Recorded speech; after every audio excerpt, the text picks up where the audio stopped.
Catherine, can you hear me?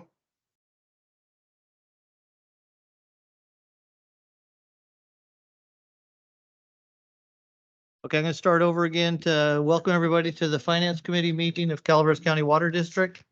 And all the public who's joined us today, we appreciate your in the room. Today's Tuesday, August 15th. It's 1 p.m. And please join me in the Pledge of Allegiance. I pledge allegiance to the flag of the United States of America and to the republic for which it stands, one nation, under God, indivisible, with liberty and justice for all. Director Ratterman, Who's that? this is Jeff. Oh, hey, Jeff. Yeah. The camera is not facing the dais, it's facing the clock. So you may We're want working to, on it. okay, Oh. thank you. Just want to let you know. Okay, I think maybe Jeff should back up a little bit to get a clearer sound of his voice. You're really loud. He's excited.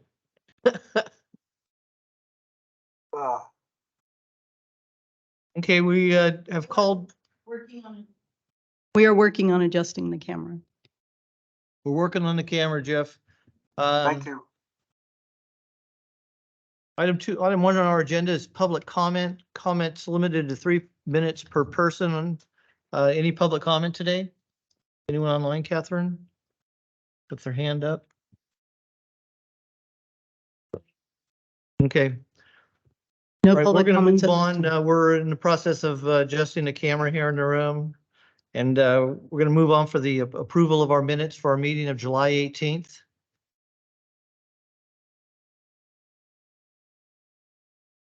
Move to accept.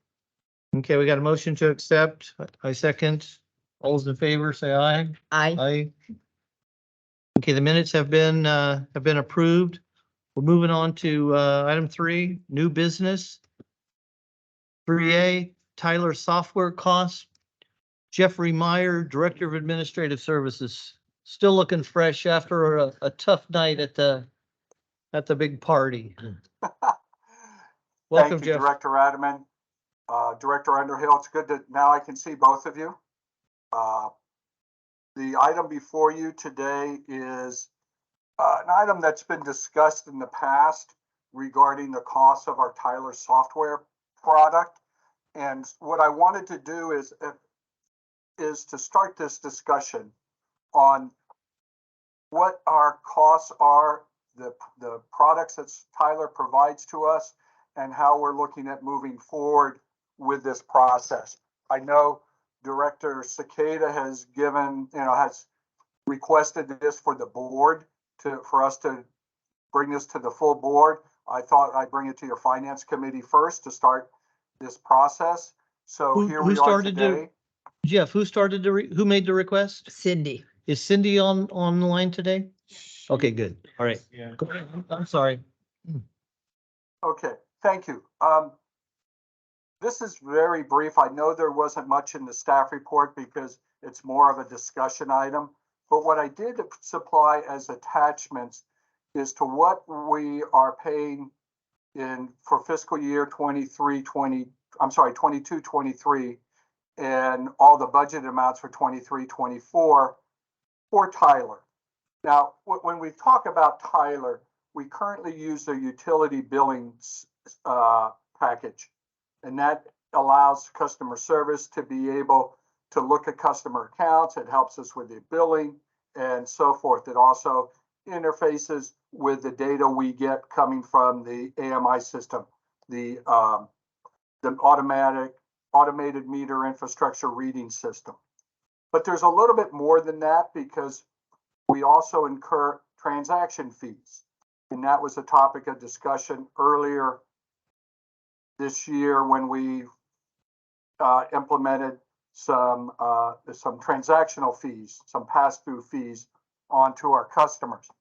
The attachments you see. Jeff, for a little yes. bit of, I'm sorry for interrupting you. For a little bit of perspective, can you give us an overall view of Tyler, is that our new, without being involved in using these on a daily basis as an employee, what, could you kind of explain which billing services we've been using historically? Is Tyler the new one or the old one?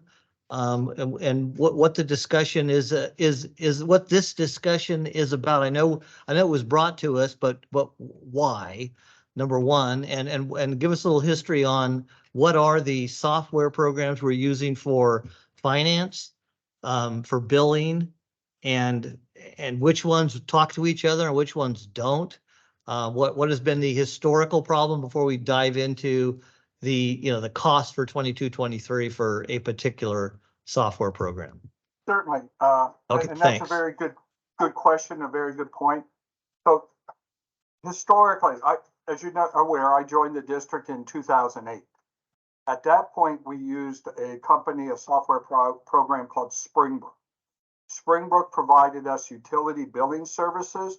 It provided us a financial package as well, which was for accounting, it was for budget, it was for purchasing.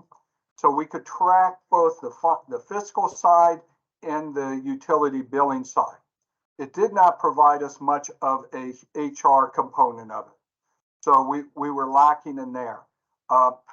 Springbrook was going through some changes and some upgrades into their system.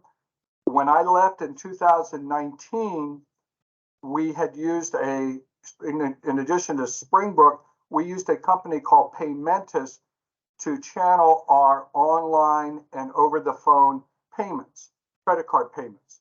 And so we had to pay a transaction fee to Paymentus. But when we looked at Springbrook, it was more of the annual subscription fees. Subscription fees for utility billing, like I said, for finance, for project management, for purchasing. So that's where we were in 2019 when I left.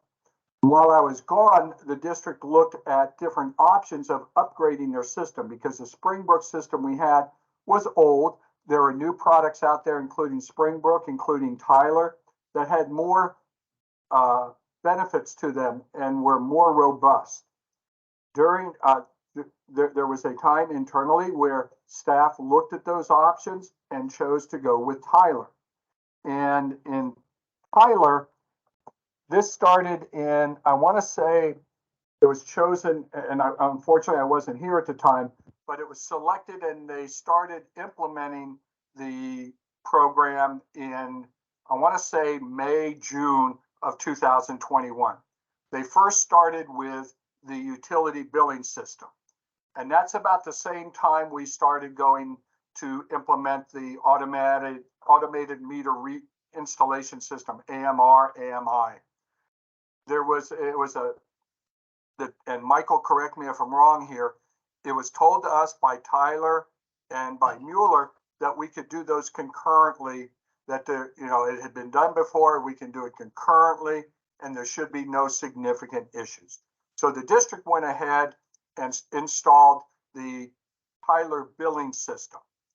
And is Springbrook at that time, what happened with Springbrook? Is it go away completely, or are we still paying for it too? We still utilize Springbrook at this time for finance, for AR, for accounts payable, and project management, and so forth. So we kind of have a bifurcated system. Tyler takes care of our utility billing. Springbrook takes care of everything else, yet we still don't have a system that's good for tracking HR.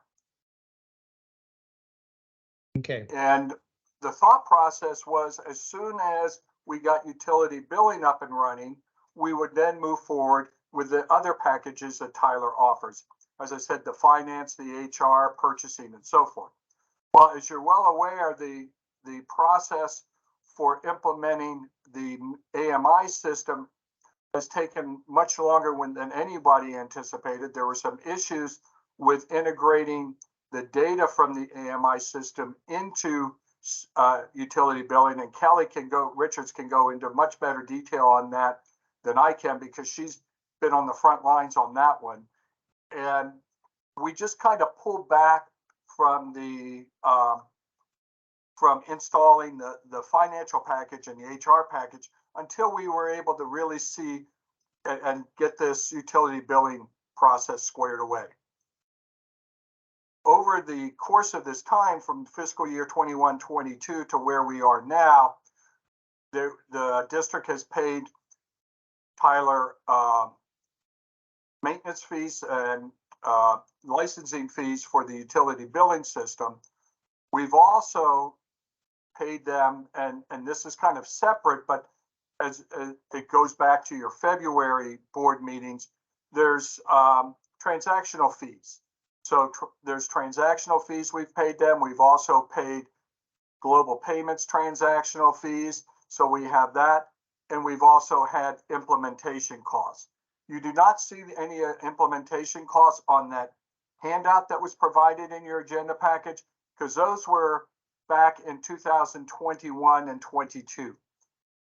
And that was dealing strictly with the implementation of the UB system, coordinating the meter information coming in and so forth. So right now, where we are is we have a utility billing system that we have in place.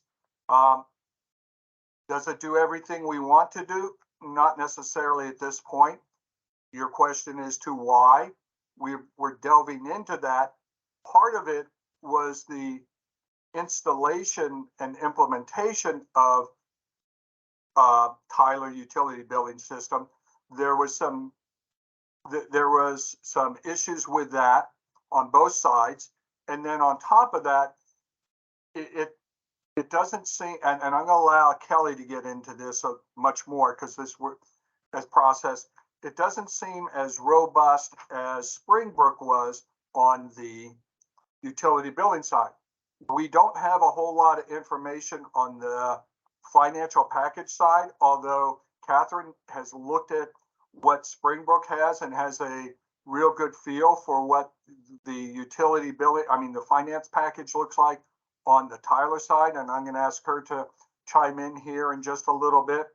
But right now, as I said, our focus has been on the utility billing system, getting it up and running, and we're much, much closer. We truly are.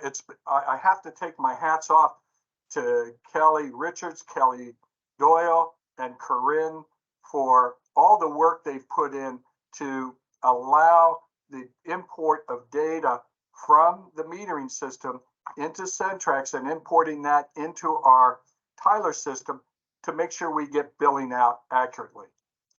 As you can see on the handout that's on the screen in front of you, our annual fees for the for Tyler at this particular point in time is about $44,000, $45,000. There's an utility online component we're getting ready to implement.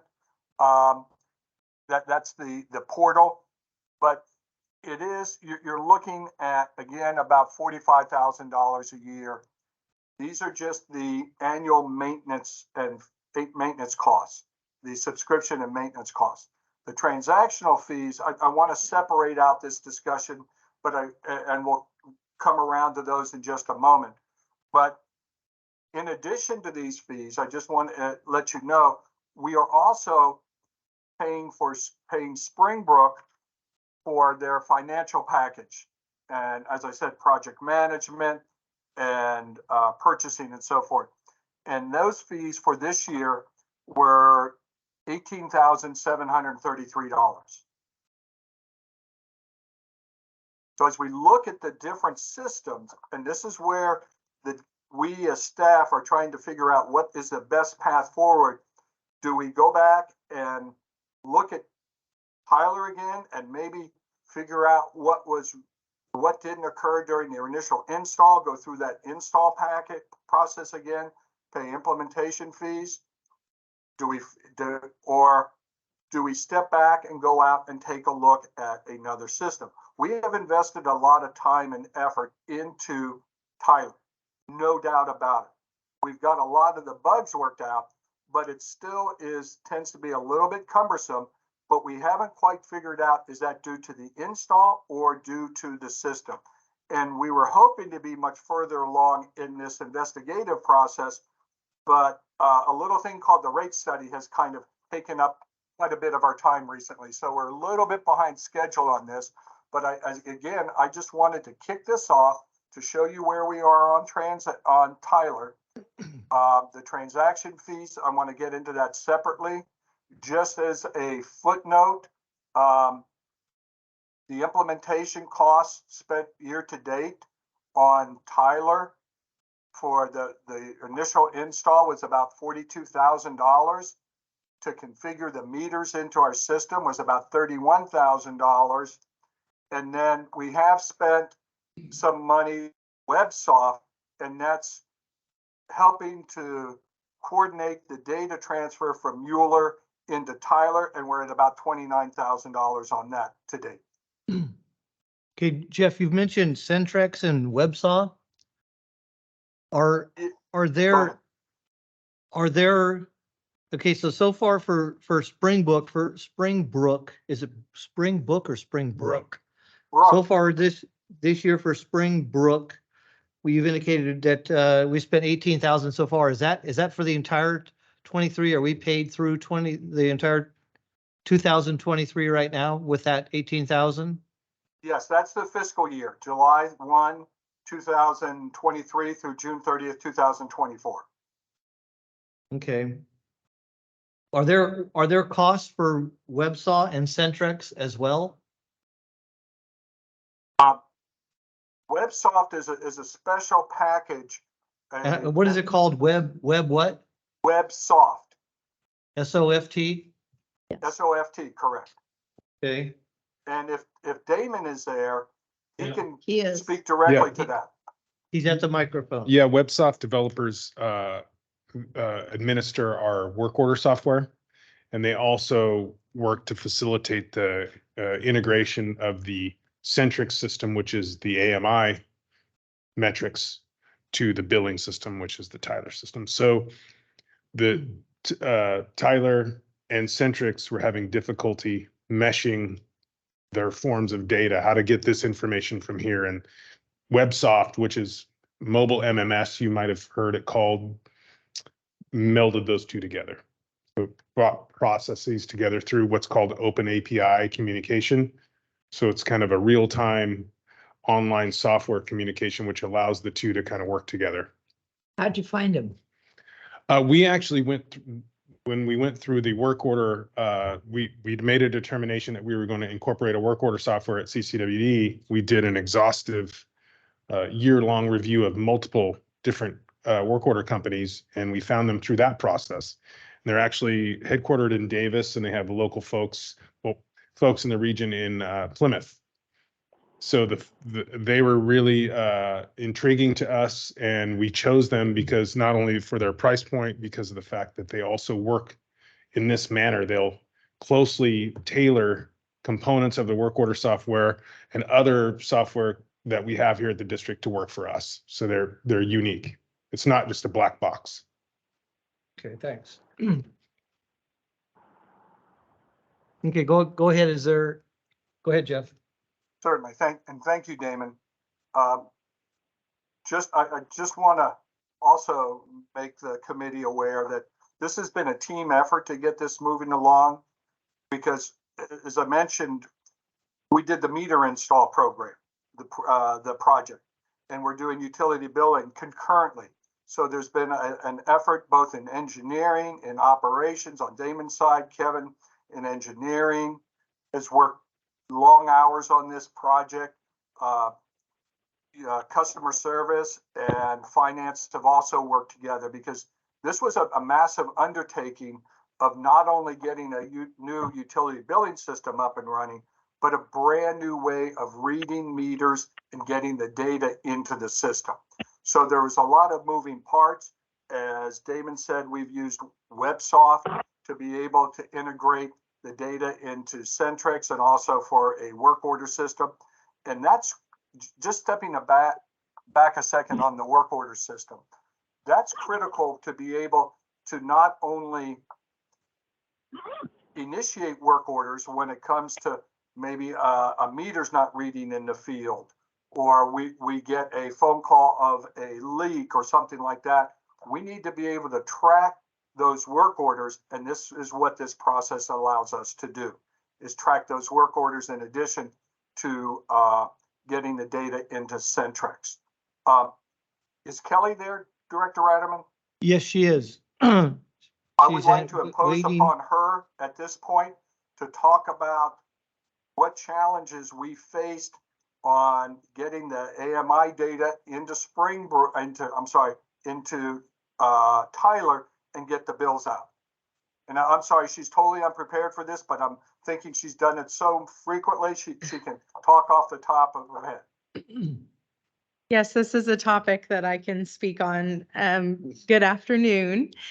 So part of the intricacy involved in, kind of bringing these two systems together obviously has to do with the transmission of this data, of this meter data. So obviously we cannot bill unless we have the data coming in off of these meters. So a majority of our time and customer service and finance, really the billing team's time, has been spent trying to really quality control check this data to ensure that we are billing out effectively to our customers. Ultimately, that's the goal of billing, right? We want to be successful. We want to be accurate and consistent. And so it has been a lot of, data comparison. It's been a lot of vetting, what we're seeing coming in through Centrex from the field, comparing it to prior reads, prior consumption habits at the property. There are also thresholds that are set within our billing system that can tell us if there's something that may be awry or, out of the norm for, data that we're receiving in. And so where a regular billing, a regular billing within customer service and finance would take, maybe one or two staff members, a total of 10 to 12 hours a month, has taken, 3 staff members, myself included, a significant amount of time more than that per month in order to bill out. And so as we're trying to ensure that the data's coming through effectively, that we're billing effectively, that ultimately once we roll out this customer portal, that the data the customer's receiving is accurate and, received in a timely manner. It just has taken quite a bit of time and effort to get to the point that we're at now. And, I think it's a combination between, like I said, vetting that data and checking that data, but then also making sure that our billing process is set up the correct way that we need it to be set up in order to accomplish our billing each month and every other month, obviously, for the service areas. Are we headed in that direction with Tyler right now, in your opinion? We're headed in that direction. I think, unfortunately, if I could be open, I think we have a little bit of a perfect storm situation that happened here. You ask 2 separate entities like Mueller and Tyler if we can do a combined implementation, and of course they're going to tell you, sure, no problem, because they're not the ones on the receiving end of those implementations and having to ensure that both of these go smoothly and that they end up merging successfully. And having done this before at another agency, I can tell you it's just not an ideal situation. So coming out of this, we had a little bit, with Tyler specifically, of some implementation woes, on our behalf. I think some oversights, some things that maybe weren't set up the best way they could have been. I think there are some limitations to the Tyler encode system specifically that don't, necessarily allow us to do things the way that we did in Springbrook, which is obviously not always an achievable feat if you're moving from one system to another, and we recognize that, but there are some limitations within the system itself. And then, we do have some struggles sometimes on the support side from Tyler as well. Once you go through, it's a different ball game as far as support goes when you're going through an implementation. After an implementation and you go live with Tyler, they are notorious for not having that same level of support. And so it's been a little bit of a struggle working with them, keeping consistent communication. They have some support silos within their area. So you're not designated anybody support wise. You have to be very specific on what your issue is or what your question is. And then they'll direct you to somebody who they think can help you. But we haven't really had the best success with that. So it's been a little bit more of a challenge. I can tell you, it's definitely not a joke, but for us internally, we've put in so many critical tickets. I wouldn't be surprised if they have our pictures up on their wall in support. Because we demand response, we want assistance, we want to make this right. And we've just unfortunately been met with some pretty big challenges along the way. And it came to a real head, and, was it just a couple of months ago where we had, we weren't able to do any billing at all through Tyler, wasn't, explain that situation. Well, I think we had a situation, I'm not sure if we're referring to the time when we were right. I think that was back shortly after I got here where we were right. Yeah. Right. So I think a lot of that has had to do also with just, we are trying to coordinate installations in the field for meters, getting our billing system updated with those changes, because really we should be billing off of the meters that are in the ground and not anything that's already been removed. And we are also looking at data verification. So I do know that we've had some hiccups along the way where maybe one of our collector units was not, dialed in.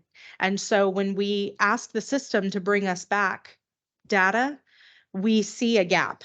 We see a gap there. And so we've had to mobilize operations staff, and they've been incredible through all of this. We've had to kind of work on the fly a little bit as we move forward through these implementations, but it has had an effect on the timeliness of billing.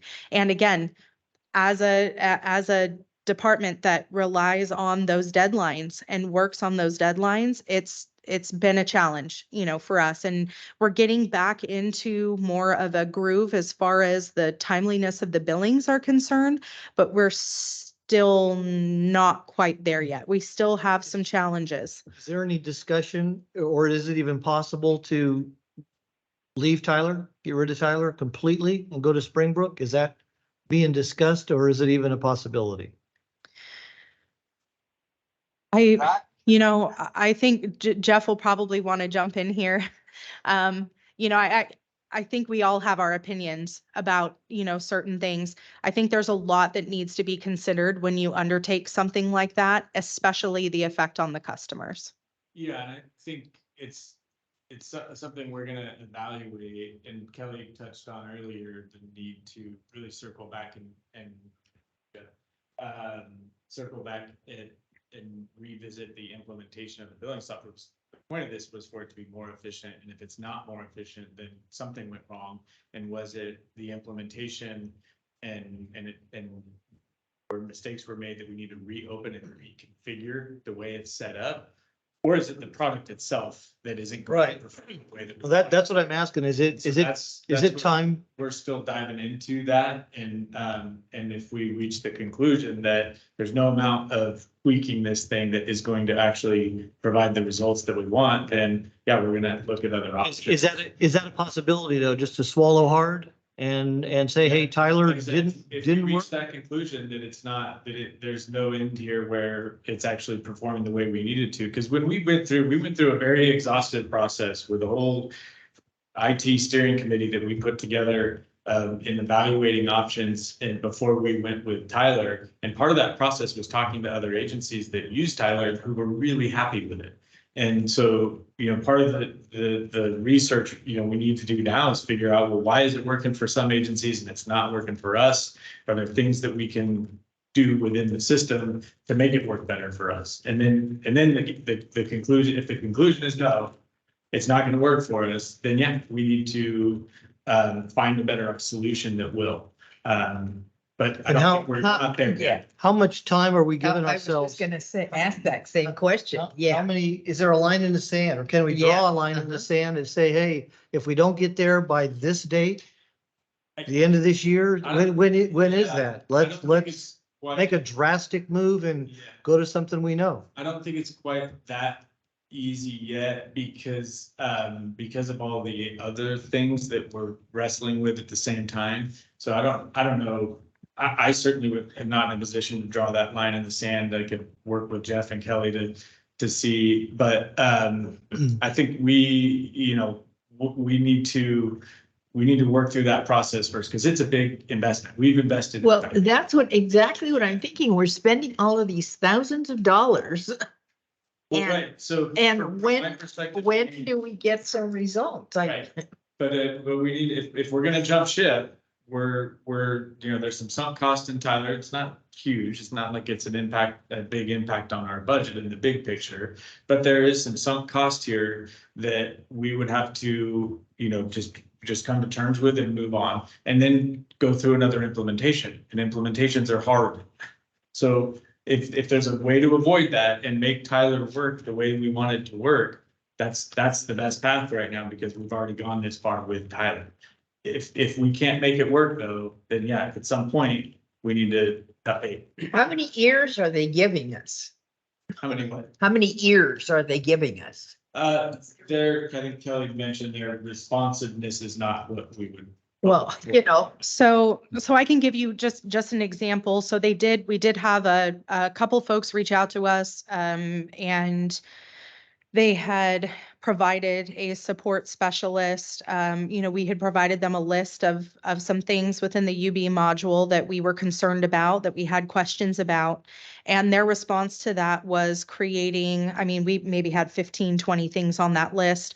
And they took about 10 to 12 of those things and just made critical tickets, one right after the other. And I had 10 to 12 different representatives calling me all at the same time to resolve these things on top of just the normal day-to-day things that I have to manage.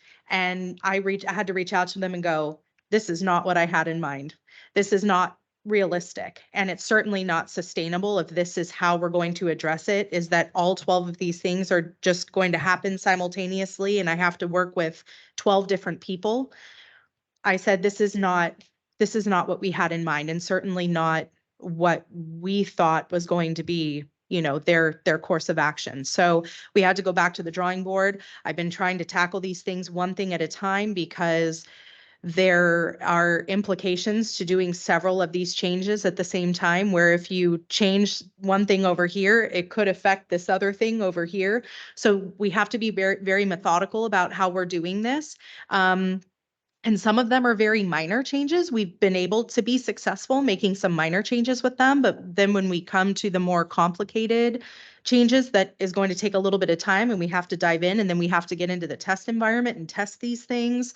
It's a little bit more involved, and there just doesn't seem to be enough of an investment from Tyler to make sure that these things are the way we want them to be before we move forward with finance. They are chomping at the bit, as you can imagine, to move forward on that side of things. And so we're just trying to be cognizant of the fact that we recognize these changes and these, we want to get the system on the UB side to function the way that we need it to function, but we are running into things like system limitations and possibly having to go back and look at how certain things were implemented and making larger changes. So it's a little bit more involved. I Exactly. don't think we're at a point now where we can reach that determination yet as to whether we scrap it all together and start over with a new system. We're still working through that process. I think staff needs more time to work through that process. Your staff, how much more time?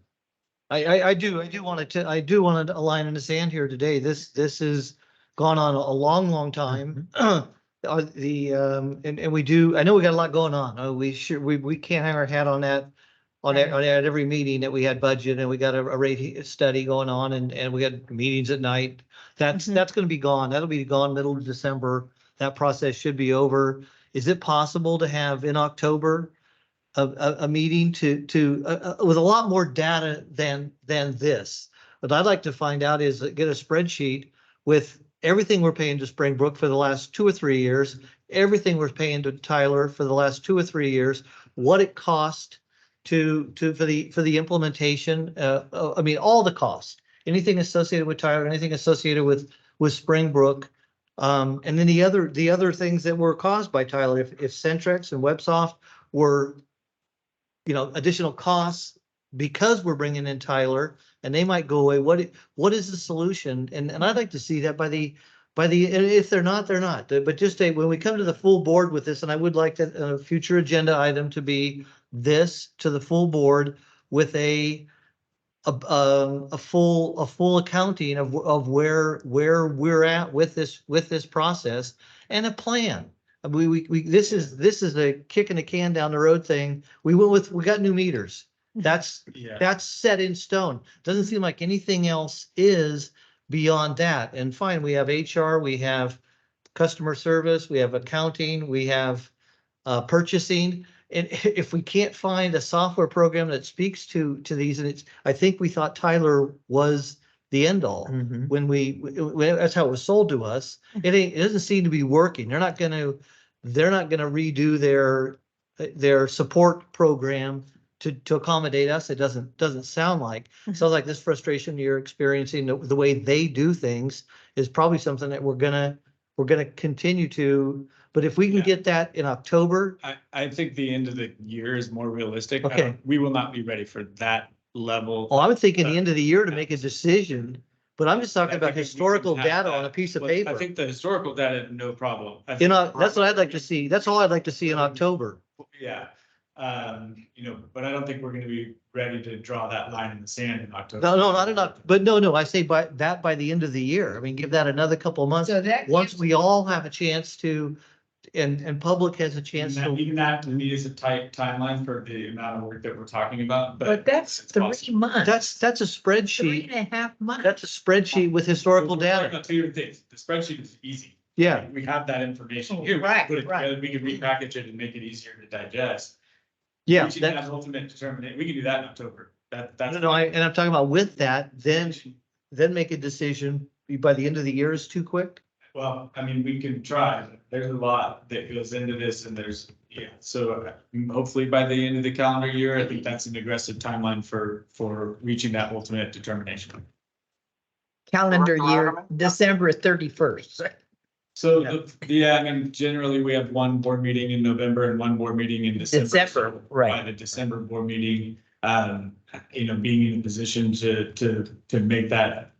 And really, I mean, there's just a lot that's gonna go into that. Okay, then how about this for the future agenda items? We're looking at an October presentation to the full board on these things with each of these mentioned, Mueller, Springbrook, Centrex, Websoft, and Tyler, and how they work together and what the costs are and what our goal is. I mean, our goal is to have something, and we're using all these, we just look at these components, thank you, and with costs associated with each of them to get to that end goal. We know where we're at right now, so let's report that in October. Sure. And then with a goal at the end of the year to have a decision of which of these components we want to continue going forward. And if it's not, at least by the end of the year, maybe have a line in the sand that we should definitely be able to know by the end of February, the end of January, something like that, just because it seems like there's frustration in working through this process. And is that the new world? Is that the new CCWD that we'll always be that way, working through our new meters and how we're gonna, hopefully not, hopefully we can get to something. Because we cut we cut our new meters. When do we cut them? When do we, what? When did we implement them? So that was a rolling implementation. That started around, so we went live with Tyler in September of 2021. 21.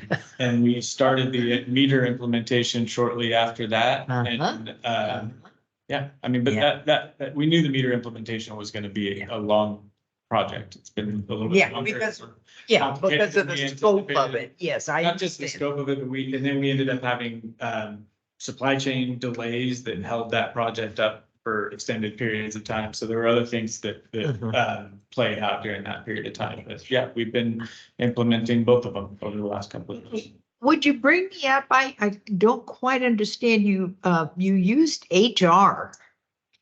So a lot of these programs are what they call ERPs, or, you know, they're enterprise systems. So they actually bring all elements of your operation together into one system. And that's in their perspective, being able to consolidate, right? You streamline and you have one system that essentially all facets of your operation utilize. And so these enterprise systems will have things like asset management, service orders, purchasing, AR, AP, general ledger, utility billing. They could have planning and permitting, you know, cashiering. There's all elements that come in these systems, but you can pick and choose modules depending on your specific operation. And so what it tries to do is just streamline and eliminate staff operating out of potentially 2, 3, 4, 5 systems for, you know, your various operational What are needs. the HR, what are the HR? In terms of HR, it's in terms of HR? recruiting, I'm sorry, what? it's recruiting, managing the yearly turnaround of, you know, we have, every year we have an increase, usually in July due to the contract. So managing all those employee action forms, managing if employees are moving from one department to another, getting information out to employees if they're, you know, if there's I'll use a COVID plan that everybody needs to read and sign. You can send And that them can all out. be done by Springbrook or Tyler as a It enterprise? also involves payroll. It Yeah. involves Yes. W-2s. Okay.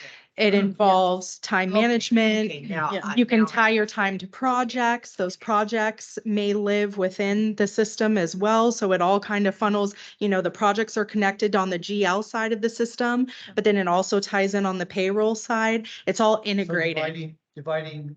When we went through this process, Springbrook did not offer a lot of that functionality that we were looking for. The But it- functionality is in Springbrook. It's just not integrated.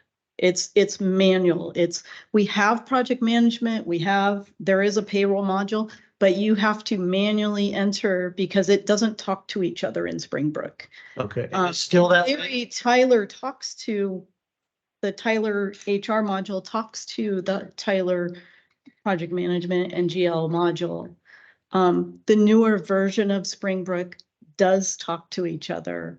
Okay. So So Springbrook has changed or grown since we've not been using them. we were using an old version of Springbrook. Okay, One of the options that was, I believe, investigated was moving to the newer version of Springbrook. And Tyler was selected instead it was felt that it was a better solution, and I wasn't here then, so I honestly couldn't tell you. Yeah, because there Which were is, a lot of the capabilities that we were looking for, even the new version of Springbrook still didn't offer. And we were using such an old version of Springbrook that it was still going to require the same level of implementation. It wasn't just an update to the old Springbrook, it was a whole new implementation work effort associated with the new Springbrook. right. And we, you know, after going through an exhaustive process, we thought, well, if we're gonna go through that work effort anyways, let's go. Go with Tyler. That offers the functionality that we can. okay.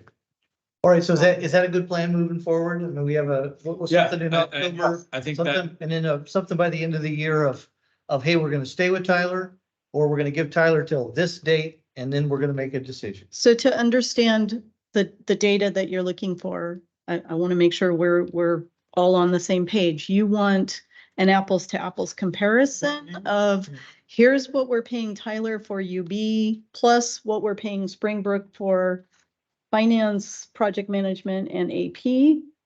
And then here's what it would be if we were completely in Tyler, or here's what it would be if we were completely in. No, Flatbrook? that'd be, you Is got, that what you're looking for? exactly. Historical data, or what we've been paying, what Right. we paid, what we were paying for Springbrook when Tyler wasn't in the picture. Right. You know, going back 2 or 3 years, I think, not that far, but historical data. Plus, it'd be awesome if we could get estimated future cost with going Route A or Route B.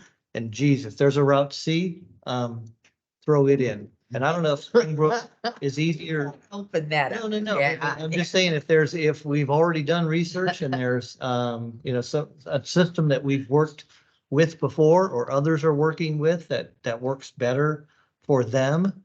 Yeah, let's throw it in. I don't, I mean, we have a little bit of time to throw, and I don't know if that's, getting, you know, bids for future work, if, and probably not. I mean, it might just be looking at their websites, seeing what implementation costs are and what approximate monthly cost would be for our system. Because they'd have to, That's a lot for, yeah, yeah. that may not happen by October. Okay, We're well, I talking- really wasn't talking about the Yeah. future stuff. Just what it Yeah. used to Yeah. cost. The alternatives analysis, I think, should wait till the Okay. later dates.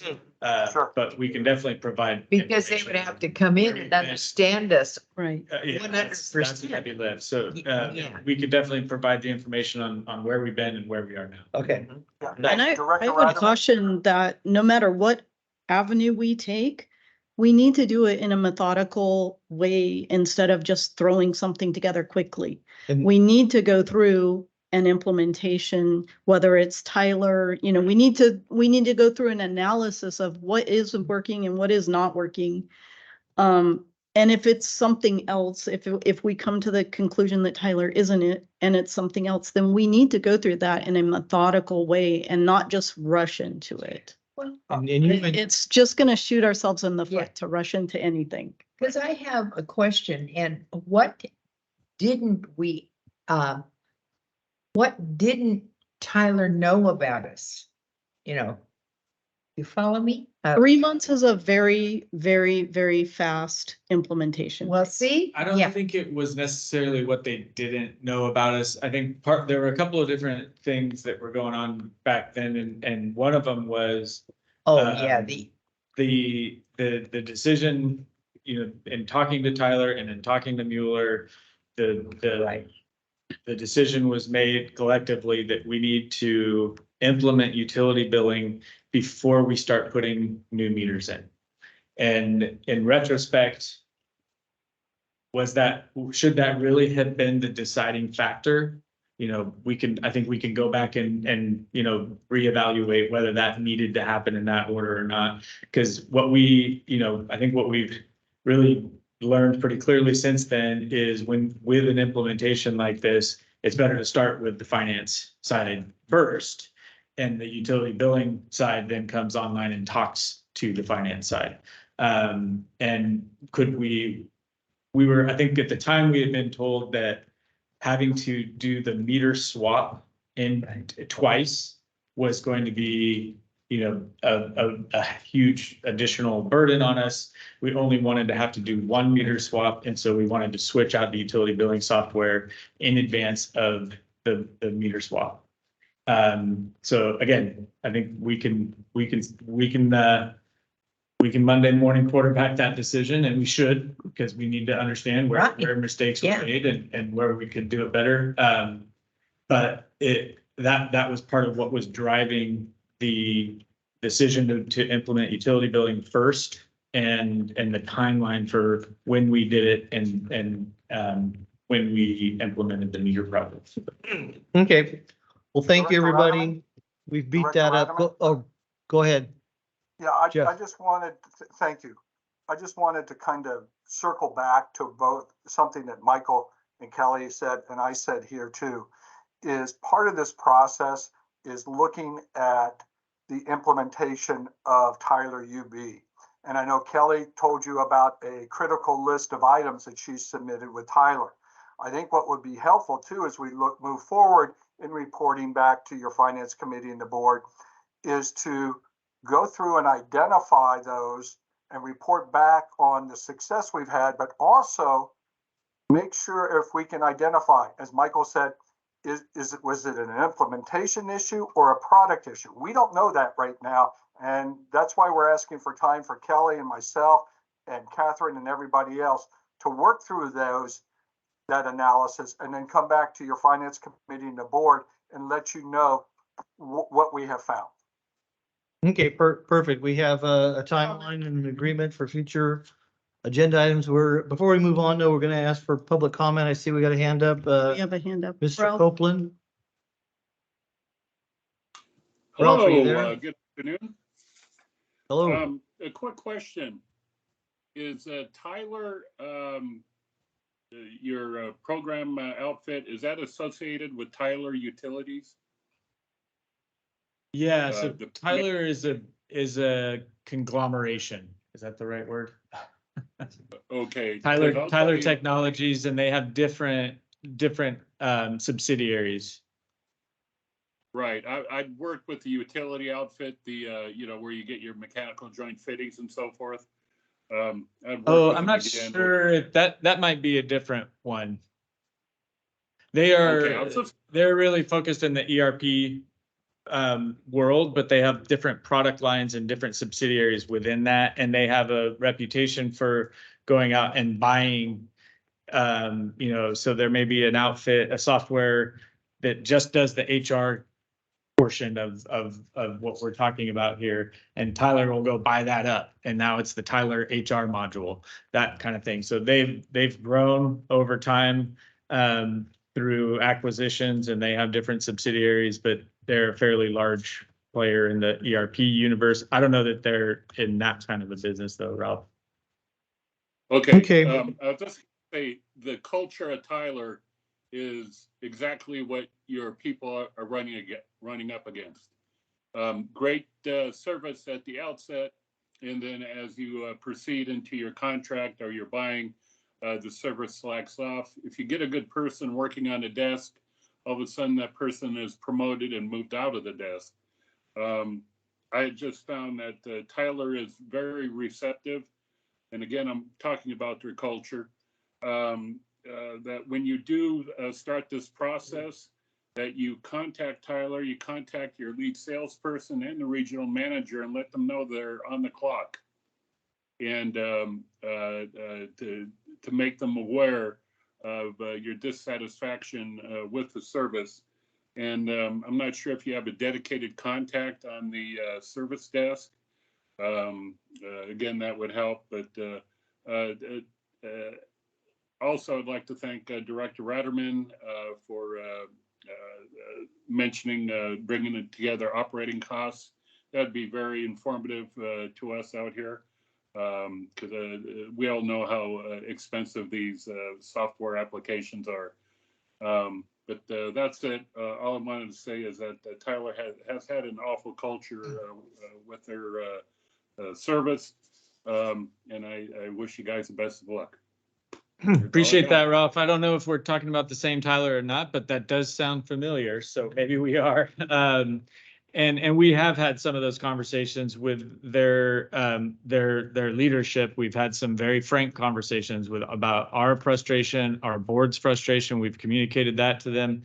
We've communicated to them that we're, considering alternatives even, because I think this is one of those industries where, because implementation is so hard, they get you, and then maybe the service drops off because of how hard it is to leave. And so we've made it clear to them that our level of frustration is reaching the point where we're can start considering alternatives if we can't get better responsiveness from them. So we have had those conversations with Tyler, and we'll have it again, because I think we've seen some upticks. We've seen some responsiveness, some improvement after those meetings, and then it drops off again. So we're gonna keep working through the process, though.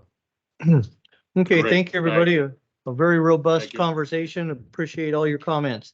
Suggestion here for the next item, 3B was another item that Director Cicada requested, and then at the end of the last board meeting, she asked that we move it to the next Finance Committee meeting so that she could participate in that discussion. So That's the customer assistance program? yeah. Okay, so if we- all right, so we'll punt that down the We have a road. lot on the agenda for today, so Okay.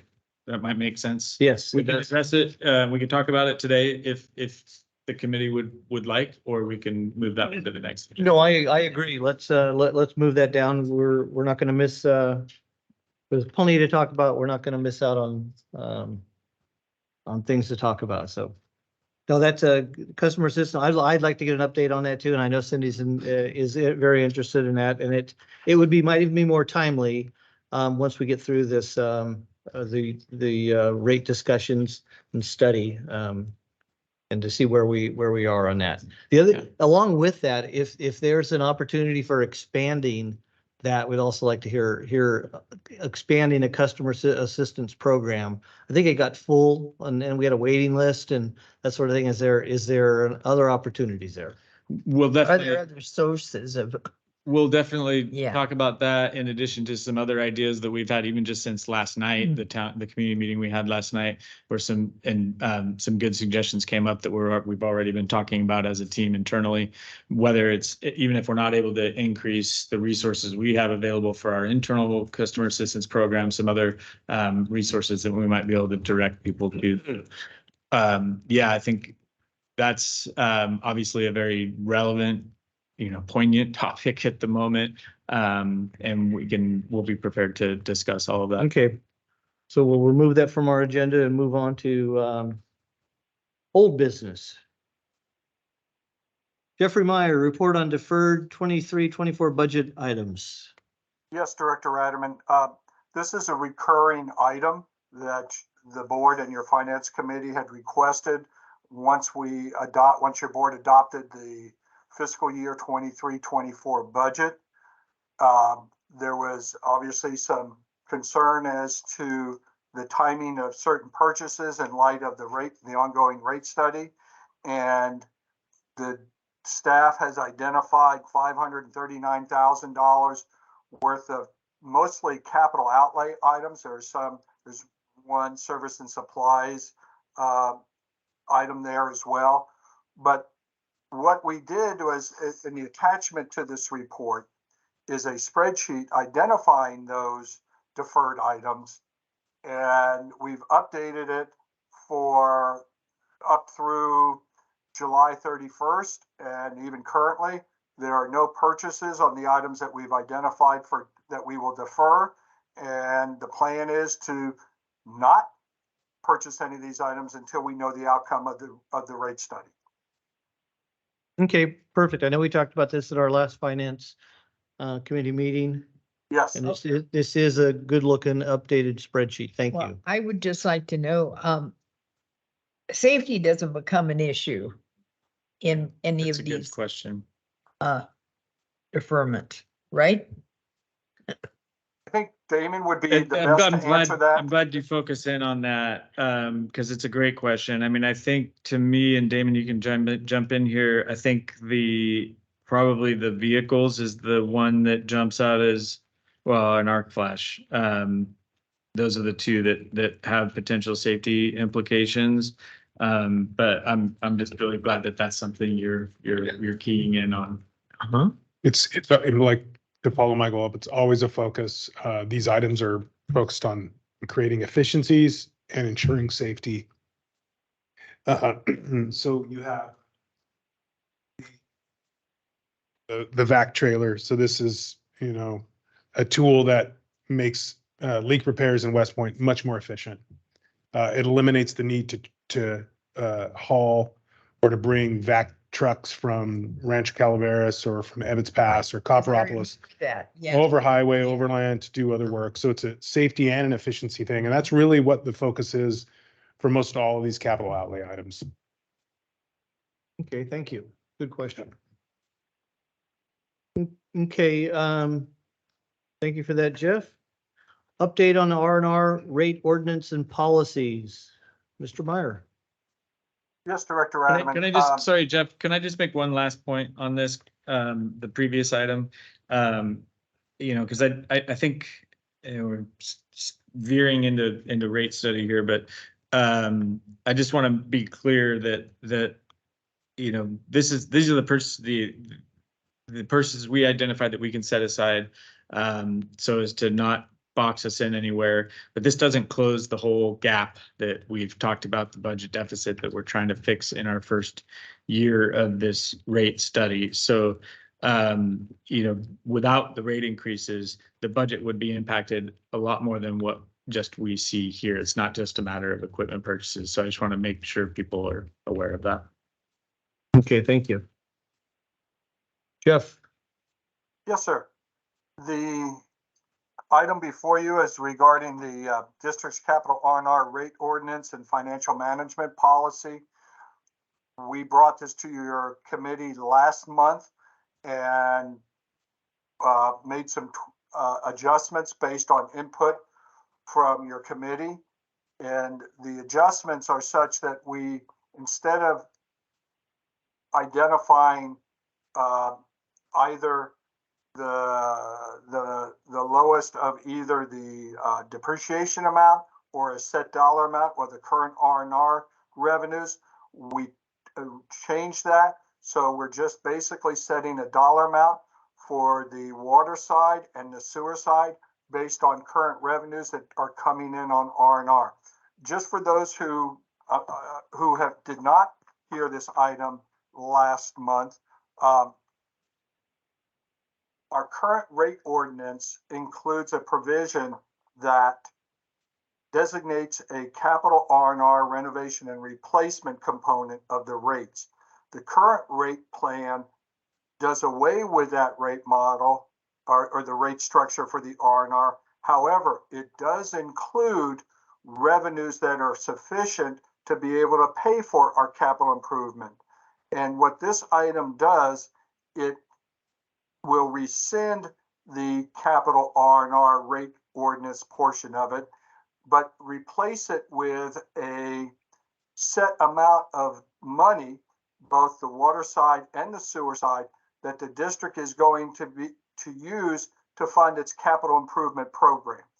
And those dollar amounts are equal to what we receive currently from the capital R&R rate program. So in essence, what we're doing is we're going to continue to fund our CIP program at the same level as we did with the capital R&R rates.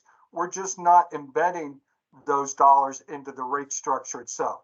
So the goal here is to rescind the original ordinance, ordinance 2013-1, replace it with a new ordinance that sets a minimum level. And I want to repeat that.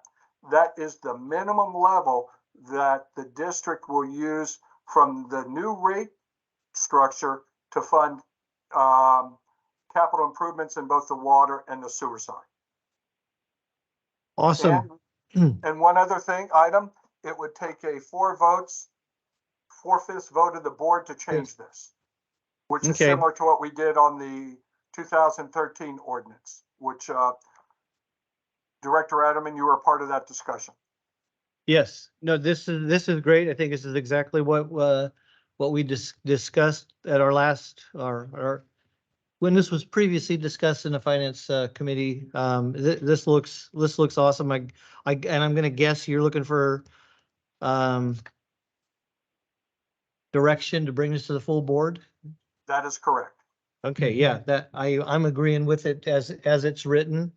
There is a lot of historic context to this, but we don't need to go into that right now. We've been in there before. We'll probably do it again at the board meeting when this item comes up. Director Underhill, is anything that you'd like? No. Okay. All right, moving on. Kelly Richards is back up again for 4C. We're going to ask for public comment on the R&R rate ordinance and policies. Don't see anybody with their hand up here. And no one's in the room asking for public comment. It's pretty calm in the room here today, but go ahead, Kelly. 4C, update and reminder and update on reminder and penalties and procedures. Thank you. Absolutely. Thank you again. I did just want to provide an update on where we are with the implementation of the past due notifications and penalties as a part of the delinquency process that we discussed at last month's meeting. And we are fully prepared to move forward with re-implementation of that part of the program. And again, just to reiterate our discussion from last month, we obviously want to gauge the success of that part of the re-implementation of the process to see if we need to re-implement the rest of the delinquency process. So what we'd like to take into consideration at this time, obviously considering, the sensitive climate right now regarding the rate study and a lot of our outreach communications being focused on that. Part of the re-implementation of the past due notices and the penalties was going to involve outreach, right? We wanted to make sure that we were communicating effectively out to our customers that this was going to be a part of the process that we were re-implementing.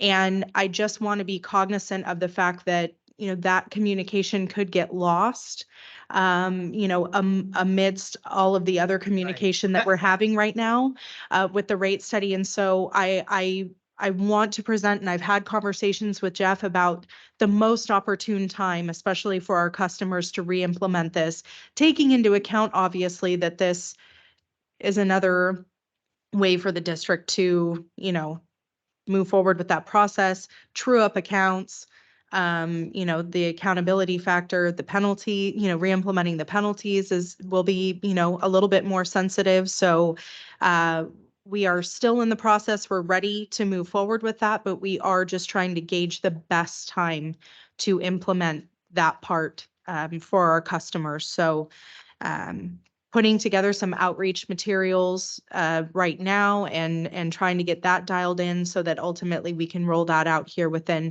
the coming months. But one of the things that we do have to do on the front end of that is once we determine, the billing cycle that will be the cycle we kick this off with, we do have to incorporate that in on the front end when we create the billing packet.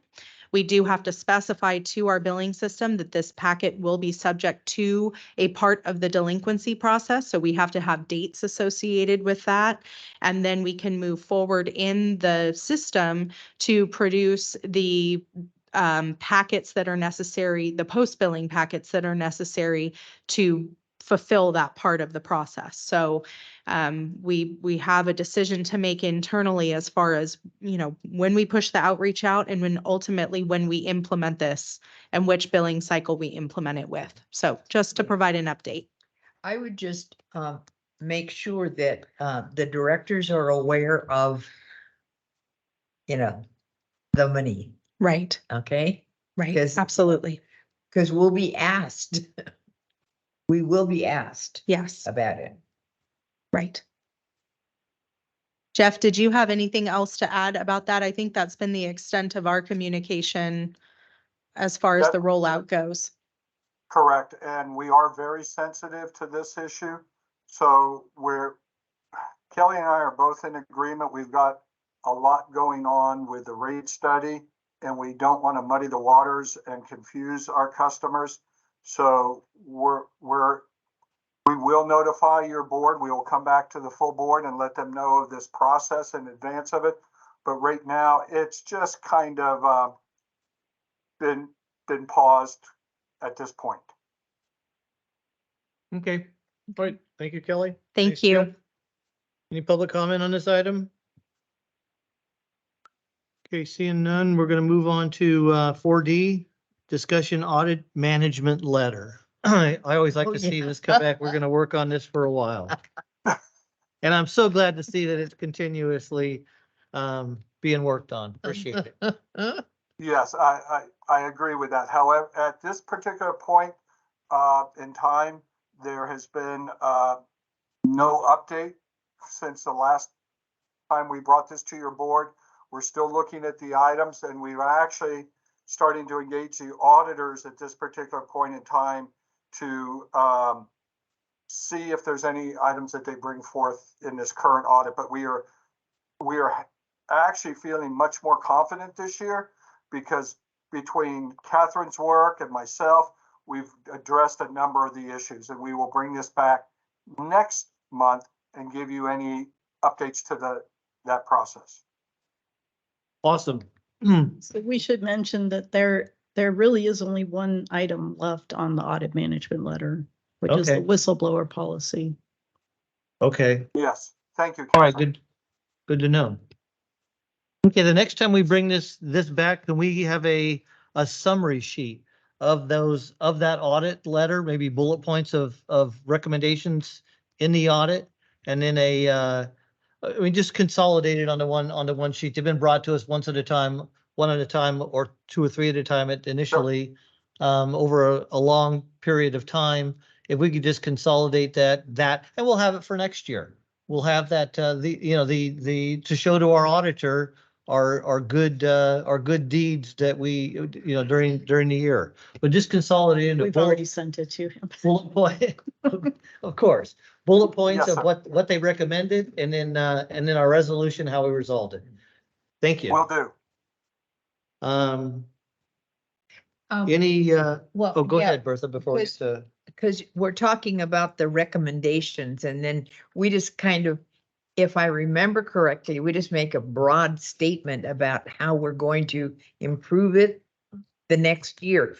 Let's get as specific as we possibly can. On several of the recommendations, they were to update a procedure or to implement a policy. Right. And we've done that this year. Ah. We've updated every Yeah, procedure you they've brought- asked. And You we've brought several implemented items to us policy. showing how we've complied with the request from the auditors. And Yes, we on will some do. of them, I think it's gonna be, well, whatever the decision was and the how we complied, whatever we did to comply, what we Right, requested and yeah. what we did to comply. That's all. Uh-huh. Okay, Yes, sir. we But can pin do it that. down, as I say, make it as specific Specific. as possible. Yes, we will. okay, any public comment on audit management letter? Okay, seeing none, rate study update. We're doing a rate study? Rate study update, Jeff Myers, whoever wants to jump in here first.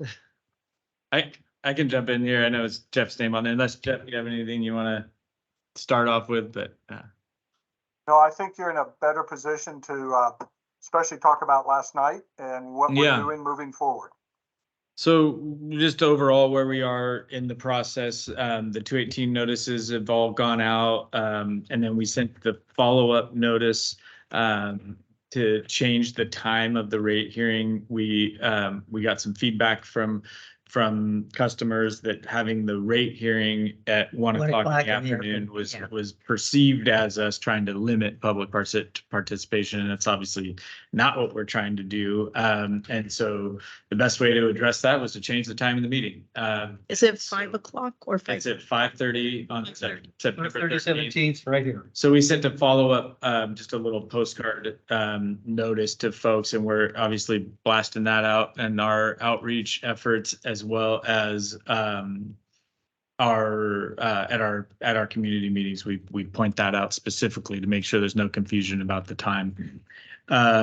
So that the notices went out, that triggers the 45-day timeline between when the notices are sent and the public hearing, at which time the board is allowed to take action on the proposed rate study.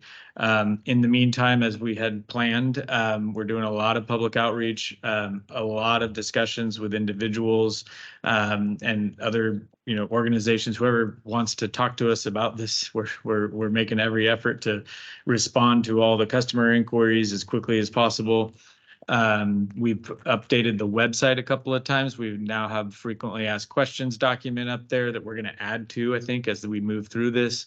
And then just yesterday, I think it was, the rate calculator for the new or for the proposed rates was went live on our website as well. So people can, you look at their bills and look at their consumption and then project forward what their consumption would be in each of the 5 years under the rate proposal. So that's now live on our webpage. And then the community workshops. And I can't say enough about the public relations team that we have here, which is an internal staff effort, not an outside consultant, just there's no confusion about that. And just the work that they put into the presentation it's hard to describe how much work's gone into it, and the just the quality of the output. And so we delivered the presentation to the public for the first time yesterday. We had done a trial run with all CCWD staff, and then we had a group of retirees come in and we shared it with them as well. But last night was the first community workshop.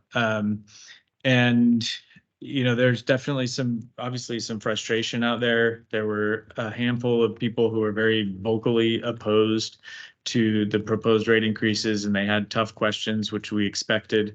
But I think I've been really surprised at the amount of positive feedback we've received. The majority of the people that were there, I would say, gave us positive feedback on not just the presentation, but the work that we're doing, because it's one of the things we try to describe in the presentation is just the cost cutting or cost savings measures that we've been implementing. And so I think people are appreciating that. So we received a lot of positive feedback at the conclusion of the meeting last night. And then I've received multiple text messages and emails since then from people who appreciated the presentation, and nobody's happy about it. Nobody wants these rate increases. But we got a lot of folks who understand it and understand why we need to do it. So that's I think what we're aiming for here. And moving forward, we have Copperopolis Wednesday evening and Valley Springs Thursday evening. Yeah. So we'll be in Copper tomorrow night. Hopefully we'll see you there, Ralph. And then we'll be in Valley Springs on Thursday evening. And a bunch of public outreach in between now and then as well. Okay, and Copperopolis location again? At the Armory. At the Armory, and then Valley Springs? At the Veterans. Veteran VFW Hall. Yeah. On Daphne. On Daphne, right. Yeah. Okay. Yeah. So all in all, I think it went as well as we could have expected, I think is probably the best way to put it. Because like I said, I'm not trying to ignore the fact that there's a lot of frustration out there. And the hardest thing I think for us to really address from the position that we're in is, the disproportionate impact that this has on low income customers, and the lack of tools and flexibility that we have to address that with our budget. There's a lot of advocacy that we can do, a lot of outreach work that we can do, but there's not much that we can do when it comes to rates in terms of providing direct assistance to low-income ratepayers.